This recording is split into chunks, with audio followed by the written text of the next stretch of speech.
رسالت باب صلی اللہ علیہ وسلم کے ساتھ اپنی سچی محبت نصیب فرمائے۔ تاجدار کائنات صلی اللہ علیہ وسلم کی سخاوت کی بات کرنی ہے۔ ویسے تو ربیع الثانی کی آج شاید 9 تاریخ ہے۔ شیخ عبدالقادر جیلانی رحمۃ اللہ تعالیٰ علیہ آپ کی نسبت ہے، بڑی 11ویں اس کو کہا جاتا ہے۔ خیر ان موقع مناسبت سے انشاءاللہ ان کا بھی تذکرہ اگلے جمعے میں کوشش کریں گے۔ جو ہمارے موضوعات چل رہے تھے ربیع الاول کے حوالے سے، ربیع الاول کا جو مہینہ گزرا، پھر اس کے بعد پچھلا جو جمعہ ہم نے پڑھا جس میں ہم نے سرکار دو عالم صلی اللہ علیہ وسلم کا حلم برداشت، آپ کے اخلاق کے بارے میں، تو ایک ویسے تو آپ سراپائے معجزہ ہیں، اللہ تعالیٰ نے آپ کو جو شان عطا فرمائی ہیں ان کو شمار کرنا یا ان کو بیان کرنا یہ ہمارے بس کی بات نہیں ہے۔ ہم اپنے تئیں کوشش کرتے ہیں جتنی رب نے ہمیں بساط دی ہے۔ سخاوت مصطفیٰ صلی اللہ علیہ وسلم، ہمارے آقا و مولا صلی اللہ علیہ وسلم کی یہ شان ہے کہ آپ کے پاس گو کہ ظاہراً کچھ نہیں ہوتا تھا، لیکن اس کا یہ مطلب بھی ہرگز نہیں ہے کہ آپ صلی اللہ علیہ وسلم کسی کی کوئی مدد نہیں کرتے تھے،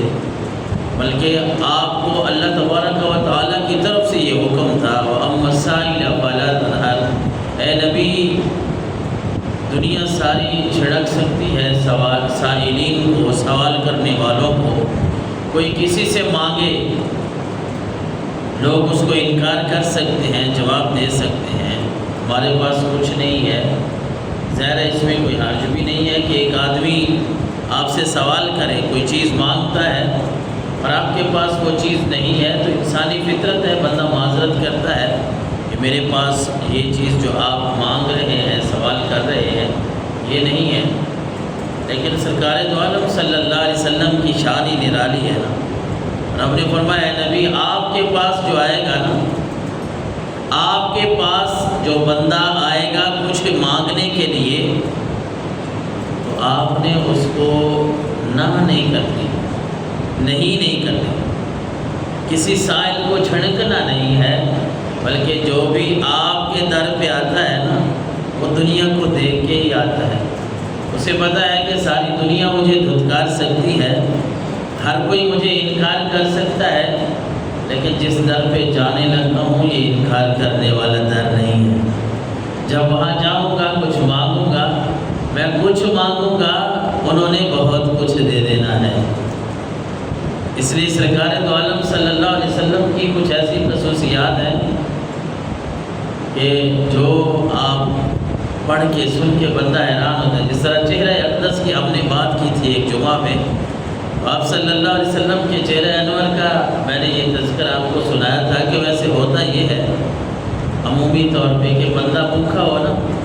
اور پھر ایک دن 2 دن فاقہ آ جائے تو بھوک کے آثار جو ہے وہ چہرے سے نمایاں ہوتے ہیں، پتہ چلتا ہے کہ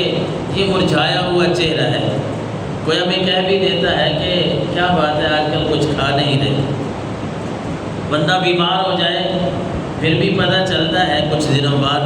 ہم ایک دوسرے کو کہتے بھی ہیں کہ آپ کا چہرہ جو ہے وہ یہ فلاں رنگ کا ہو گیا ہے، آپ کیا بات ہو گئی، بیمار ہے۔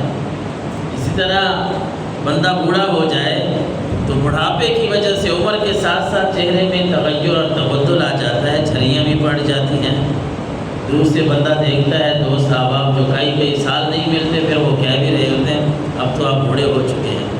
لیکن قربان جاؤں آمینہ کے لال پہ کہ اللہ نے ایسی شان عطا فرمائی ہے۔ بات اگر چہرے کی کریں، وہ چاہے آپ کے گھر وہ ادھر آپ نے پڑھا سنا تھا کہ آپ صلی اللہ علیہ وسلم کے گھر میں لگاتار جو کی روٹی 2 دن کبھی بھی نہیں پکی، آپ کے وصال ظاہری تھا۔ ایک طرف یہ ہے یعنی ذہن میں یہ آتا ہے کہ بھوک نے ڈیرے لگا لیے تھے، لیکن یہ بات جو فقر و فاقہ کی ہے یہ تو آقا کریم علیہ السلام کا اپنا چناؤ تھا، ورنہ حضور کا چہرہ انور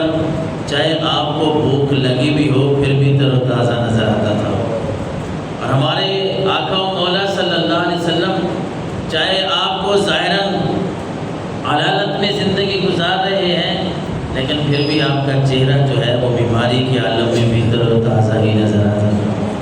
اور چاہے آپ کی عمر مبارک وہ 50 سال سے زیادہ ہو گئی، 55 سال، 60 سال اور ظہری وصال تک 63 سال آپ نے عمر پائی، لیکن چہرہ مبارک پر کبھی مرجھایا ہوا کوئی اثر جو ہے وہ نمایاں نہیں ہوا تھا۔ اسی طرح آقا کریم علیہ السلام کی جو سخاوت ہے، سخاوت بھی میں کہہ رہا ہوں بھائی، ایک طرف آپ یہ پڑھیں کہ وہ گھر تھا، وہ گھرانہ تھا کہ